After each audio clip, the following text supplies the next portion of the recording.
Back in 2001, so more than 20 years ago, CBS News profiled some Mammonis or Mama's Boys.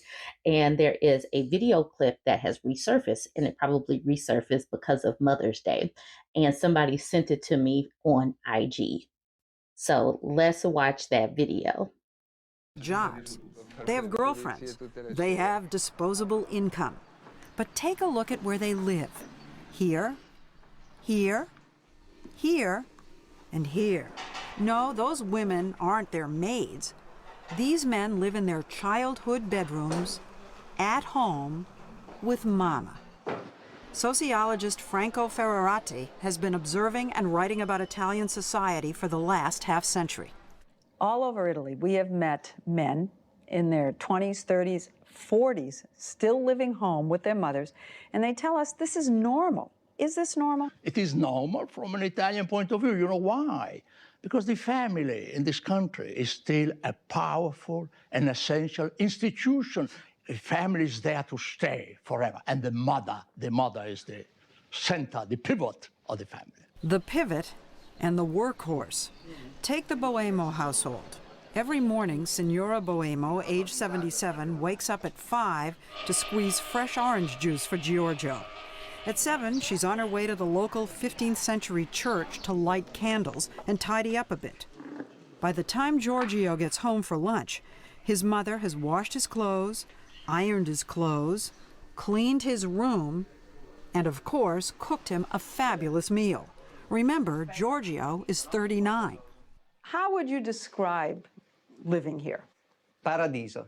Paradiso. Yes. Living with Paradiso. Mama. Sì. Have you ever discussed whether it's time for Giorgio to move into his own apartment? Do you ever think, okay, no. Mai. These men have jobs. Some of the people in the comments.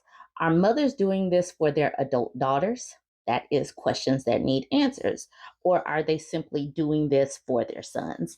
I would like to know if there's any Italian women in my network to answer that question. Are your mothers waiting on you hand and foot? Or is it simply the peen havers that get this king treatment? And if you're born with the uterus, you are the servant. It is wild that mothers are like serving these little princesses, these little princes this long. Like literally, these mothers are picking up their sons' clothes, and that makes no sense to me. I can understand your children, especially in hard economic times, living with you, but adults not being able to clean up after themselves is wild to me. Blues Bros says, I know a few female daughters that escaped into marriage by 19 to get away from slave driving. Imagine having to clean up your brother's bedroom. Vonnie says, our nonas don't think about sacrifice. They think about pure and simple love. That's the reason why Italian families are so united. It's a two-way street. The love is reciprocated, and our mothers or grandmothers are never sent to a retirement home or away because we take care of them for the rest of their lives. Mary says, I think this is beautiful. I'm from Italy and I totally agree with this. My children can live with me forever and ever. What does it matter if I cook for 2 or 4? What does it matter if I do laundry for 2 or 3? It's okay. It's family taking care of family. That's how we look at it. Jennifer says, my children will always be welcome to come back home if they're struggling. I am, however, not squeezing oranges at 5 a.m. or picking up their clothes off the floor. The Devil's Tongue says Americans can't comprehend this because we live in individualistic society. And I, as an American, cannot understand this because I would think that it's not just about being an individualistic society. It's we're all living in the household. So why is mom the servant of everybody versus everybody just picking up after themselves? Why are they making mom work so hard for like forever?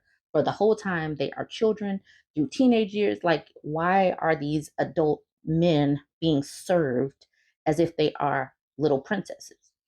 So I have been watching birth rates globally for a while now, and I know that Italy's birth rate is in hell right now. Is actually worse off than the United States.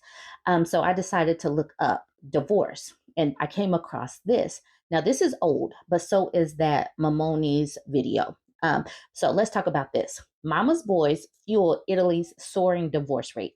Italy is experiencing an unprecedented rise in marriage breakups, according to a new report, with interfering mothers in law bearing a high proportion of the blame. A new poll by research institute Eures reveals a divorce happens every 4 minutes in a country once regarded as a bastion of marriage. In 2002, Italy recorded over 50,000 divorces, a 45% increase from 2000. Marrying too young, squabbling over money, and meeting new partners are often cited for the rising divorce rate, but 3 out of 10 marriages fail because of the unusually close attachment of Italian men to their mothers. Living in the same home or nearby, she puts a strain on a couple's relationship by meddling in their affairs, finding fault with the daughter in law, and treating her grown up son as a child. In Italy, there still exists a sort of mother love that is excessive, says psychologist Dr. Anna Maria Casanis, who says she sees many disillusioned daughters in law at her practice in Milan. It is a very Latin thing, deeply embedded in our social structure. For example, you will see mothers crying at the weddings of their sons, but they are not crying for joy. They are crying because they feel devastated. Their son has chosen another woman, and it arouses very complex feelings, including jealousy. Casanese points to two types of extreme Italian mother in law. One refuses to give in to aging and sees her daughter-in-law as a rival. The other is dedicated for life to her family and expects payback for life. Among the wiles of the latter type of mother in law is offering to do chores such as cooking, ironing, and babysitting. This can often be the beginning of an invasion in which the mother in law slowly takes over and undermines the woman in her own home. What starts out as being portrayed as something that is helpful degenerates into outright intrusion, such as going into drawers and pulling out shirts that are not ironed her way or monopolizing the kitchen. Wives feel like strangers in their own homes because the mother in law is always there. The fact that many Italian parents help out their children financially by buying them apartments or cars can also lead them to expect something in return. As Dr. Casanese, she said many couples still obey invitations to eat with their parents 3 or 4 times a week. The concept of Mamoni, sons who cling to the apron strings, is well known in Italy and is not uncommon for men in their 30s and 40s to live with their parents. The reasons are partly economic, but also because boys are indulged well into adulthood in a way that would not be acceptable in any other countries. Italian men who remain close to their mothers are emotionally immature. The husband is used to being adored, and when he doesn't get that unconditional love from his wife, he goes running back to his mother. She has counseled women who complain their husbands phone their mothers too often, discuss marital difficulties with them, and make them feel marginalized. She said struggling Italian couples should try to seek professional help to get their marriages back on track before the damage becomes irreversible. What I mean, can you imagine being married to a man, a grown adult man that is running back to his mom to tell on you? Oh my goodness, this sounds deplorable. Now, keep in mind, this was written 17 years ago, and the birth rate has been tumbling for many reasons. And I'm sure this is part of it. If the divorce rates are tumbling and women see the way these men are edified like king babies, would you want to marry somebody like this? I wouldn't. So now let's look at the current birth rate. So y'all know I like to tie all this stuff together. If mothers in law are like this and the men get to be this adult child forever, obviously they are not going to make very good partners for very long. So this is recent. This was published May 10th. Italy's falling birth rate is a crisis that's only getting worse. Italy has had one of the lowest birth rates in the EU, and the country is aging at a much faster rate than other member states, and it appears to be getting worse. According to government stats, the average number of children per Italian woman has dropped from 1.24 in 2022 to 1.2 in 2023. Experts say that if the country's population crisis continues, Italy's population of 59 million could fall by almost a million by 2030. That is 6 years from now. And the effects of the crisis are already being felt, with the aging population causing problems for Italy's healthcare and pension systems. Addressing the crisis is one of the government's core policies and a top priority of the parliament's ruling far right party, the Brothers of Italy.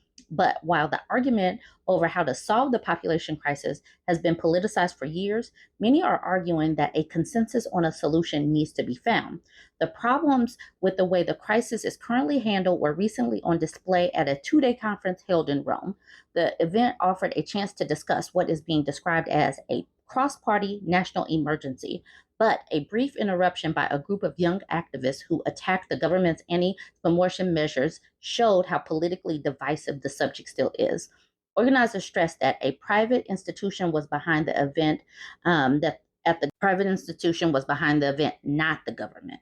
Gigi DePaula, head of the Foundation for the Birth Rate, insisted the crisis should be treated as apolitical, pointing out that it affects people in many different demographics. This is an issue that concerns everyone in the whole political spectrum, but also all social categories from immigrants to the elderly.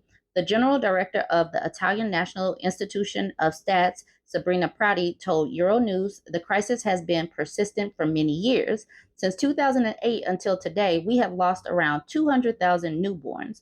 2/3 of them are due to the fact that potential parents are missing.